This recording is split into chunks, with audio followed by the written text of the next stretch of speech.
When Tori and I first took over our gym, we had 43 all-star athletes and no tumbling program to speak of. And today we're over 140 regular recreational athletes plus another 300 athletes that train in our gym with their teams that come in for recreational tumbling or stunting instruction on top of our 170 plus competitive athletes that compete in our gym. And one of the things I hear all of the time is, well, I can't do that because it doesn't work like it does here as the same way it works at ODT. And I'm here to tell you exactly why that is a lie and how you can change that in your business.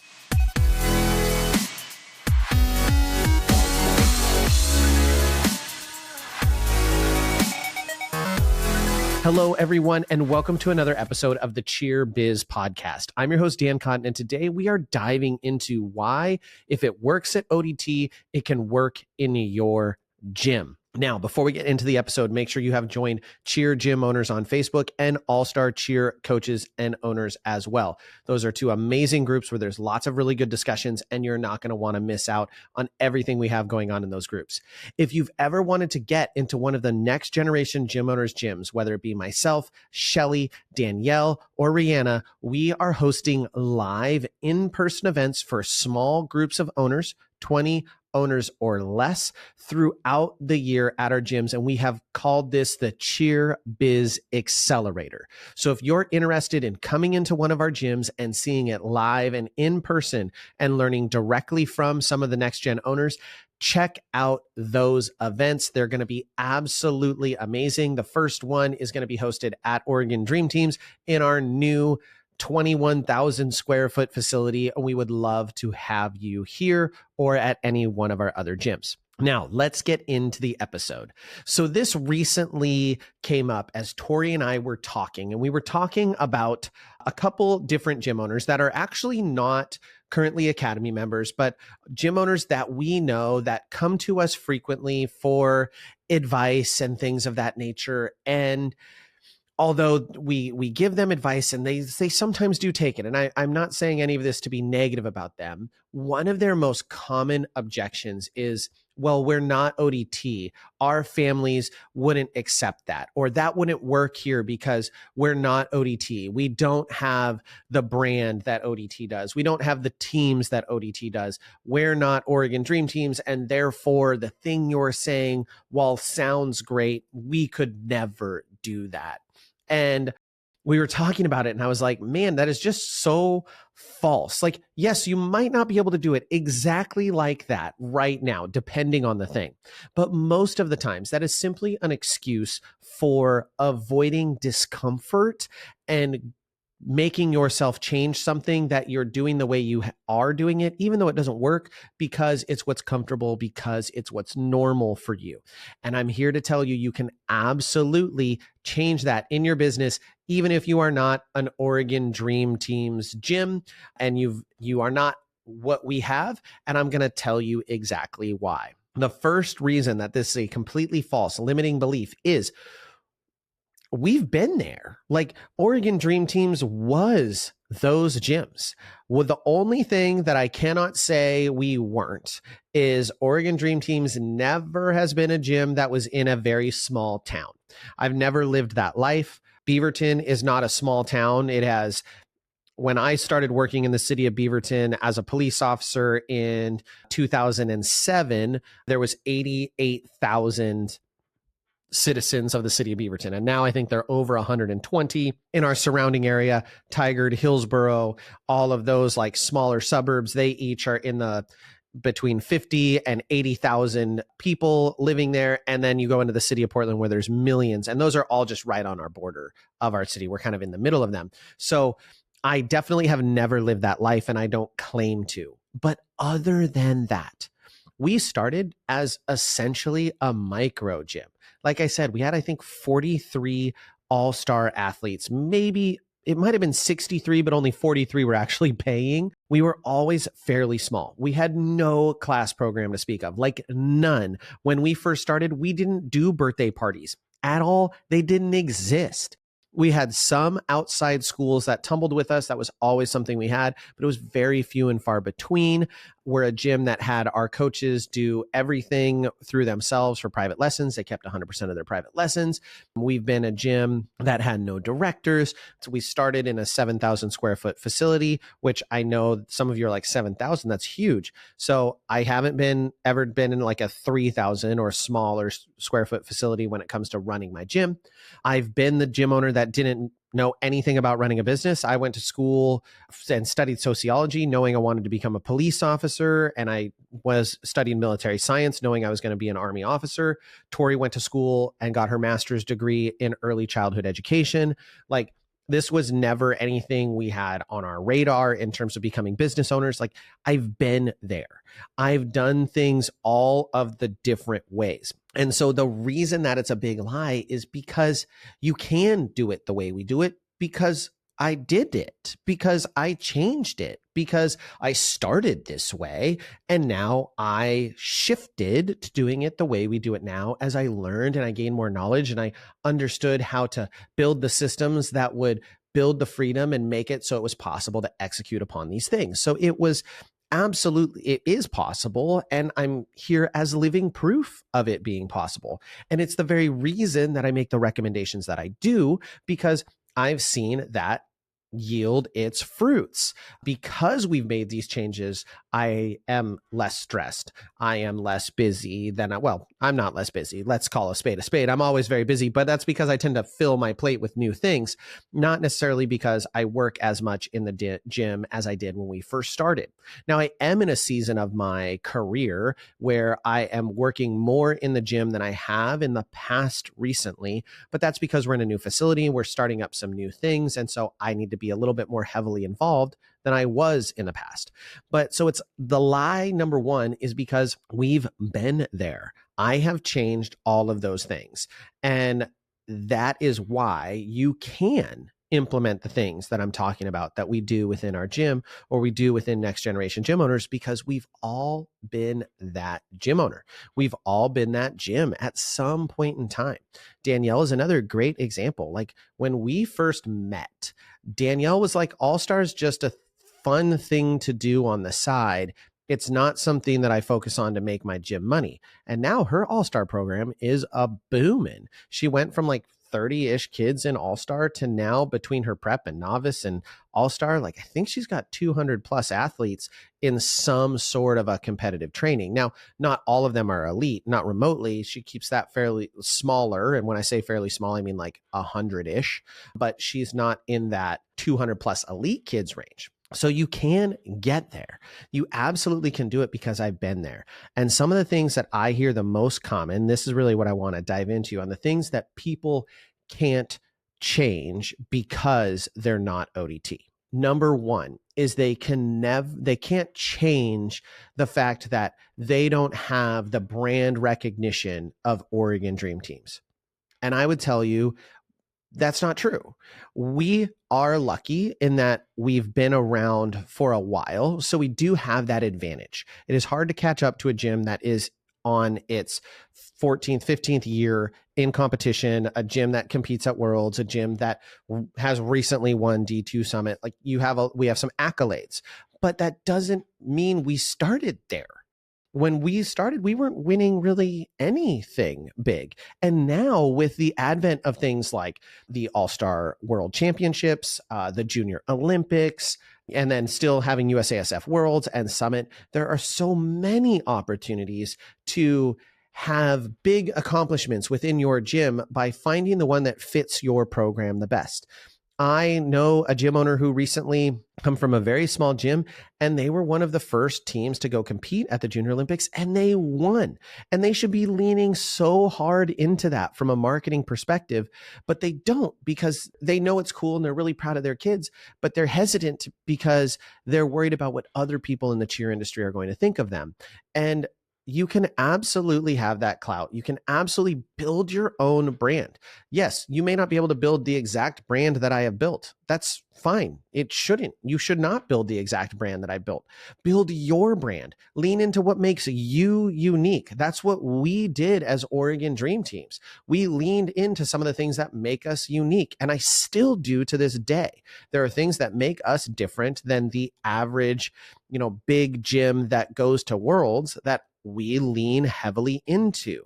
We lean into that. We believe in that, and we market it out to the public. So you can build a brand. You can build credibility, and you can do that by leveraging the easiest resource that exists right now, which is social media.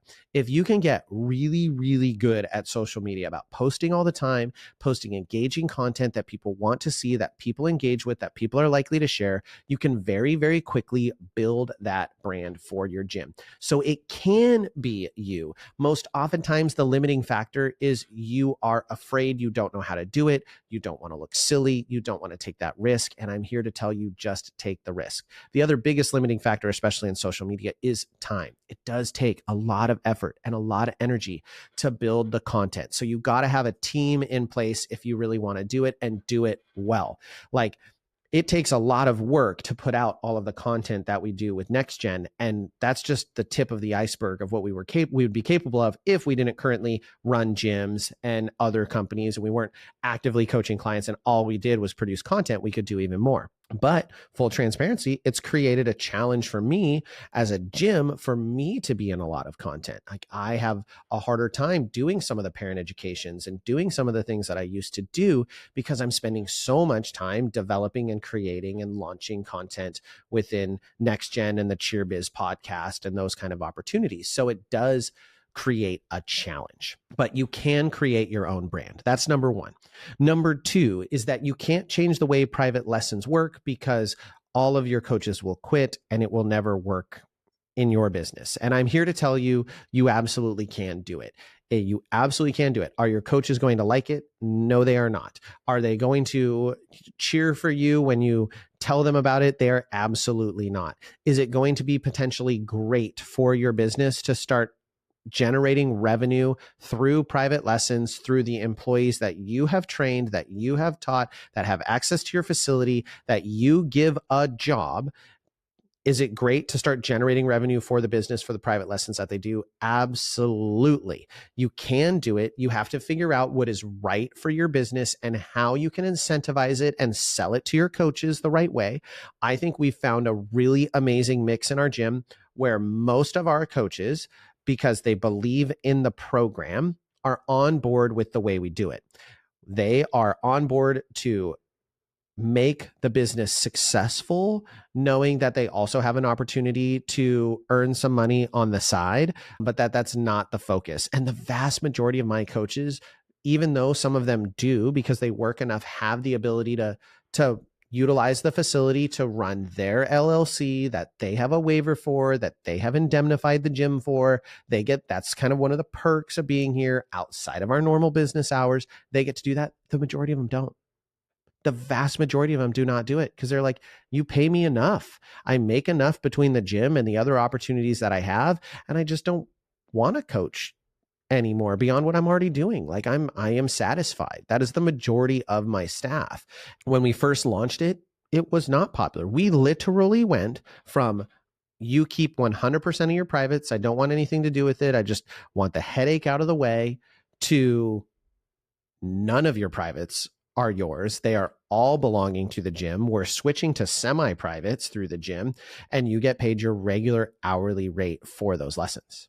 That's a big shift. And we did it, and our staff stayed, and now it is the expectation. Have I had people interview and say, that's not a good fit for me, I want to be able to keep all of my private lessons? Fine. Yes, absolutely. I have had that happen. And you know what? That means that we don't align. You're not on the same trajectory as I want my staff members, and that's fine. And I wish you the best. And thank you for being honest with me. But me as the business owner, I don't have any problem knowing how much risk I've taken and where I've put my life in regard to how this can impact my family if the business doesn't work out. And so I am not going to apologize for charging what I'm worth and for making it valuable to work here. Like there has to be a return for me. When we moved into this building, none of my staff had to write the first and last month's rent check, and none of my staff had to pay for the renovations. None of my staff had to pay for all the moving costs. Like they didn't do that. That didn't come out of their pocket. It wasn't their personal bank account that loaned money to the business to make it so we could pay the first and last month's rent, which was a massive amount of money. Like they didn't have to do that. They don't have to take those risks, which is why there is an outsized return for the business owner later on in the business, of which we haven't even yet realized in this new facility quite yet. We're on our way. We're in a good spot, but like you can absolutely make those changes. You can change the way you do private lessons. You're just afraid to change it. And you know what? I get it. I totally understand why you are, but you can make those changes. The next most common one I hear is our clients will not do XYZ. We can't change the way we've done this thing because that's the way we've always done it, and our clients will never go for that. We could never take away a tumbling class being included in your all-star tuition, or we could never make it so we didn't book everyone's travel for them and then they pay the gym back. We could never not all stay in the same hotel block. We could never require kids who don't meet certain level requirements in tumbling to attend an additional class. We could never do that. And I'm here to tell you, you can. You can. It just takes training your clients to know your culture and know the expectations. None of those things that I just told you, those are all things that we at one point did in our business and then changed. When we used to go to Worlds, you used to have to fly on our flight. We chaperoned you. We stayed at the All-Star. Like that was how we did it. It was that way. We booked everything. Everything had to go through us. Everyone had to be in the same hotel block at events, like all of those things. And then we took those things away and it was weird. Everyone still showed up to competition and our lives got easier. We didn't have to spend countless hours booking things. We added requirements for tumbling classes or flying classes if you weren't living up to your expectations on a team. No one batted an eye. We added other expectations throughout the season. We took time off during the summer. The amount of people I've heard say, oh, we could never take 2 weeks off, or we could never require our kids to go to a camp. They wouldn't all show up. We require camp. We've been requiring camp for years. They all come. In fact, kids cancel trips to Italy to make sure they don't miss camp. Like camp is a big deal. There's the total ability to add all of these things to your business. The limiting factor is your understanding of how to do it and your belief in yourself. Everything we do in this gym is implementable in just about every gym in the United States. Birthday parties. You guys, I can't tell you how many years I said birthday parties don't work for us. They just don't work for us. We just did our big birthday party blitz competition where the next gen owners were competing against each other. And I'm very, very competitive. And we went hard in the paint and we had not been pushing birthday parties. And in 14 days, we booked 16 birthday parties. So we averaged like 1.15 a day of bookings. Like that's awesome. We booked 16 birthday parties and the average birthday party booking is at $4.99. That's great. That's nice revenue. And it only came because we pushed it. But we went from doing no birthday parties to now doing numerous birthday parties every weekend and getting people booking year over year over year. So you can do it. You are that limiting factor. All right, everyone, I hope you have enjoyed this episode. I know I said I would have some long ones and I would have some short ones. This was kind of in the middle. I hope you are enjoying the content. I did 2 really fun interviews this last week and I've got more scheduled. You can also look forward to, I'm going to have more Dan Reacts content as we start to get into the season. I am going to do some Dan Reacts stuff from the end of season last year to kind of kick us off.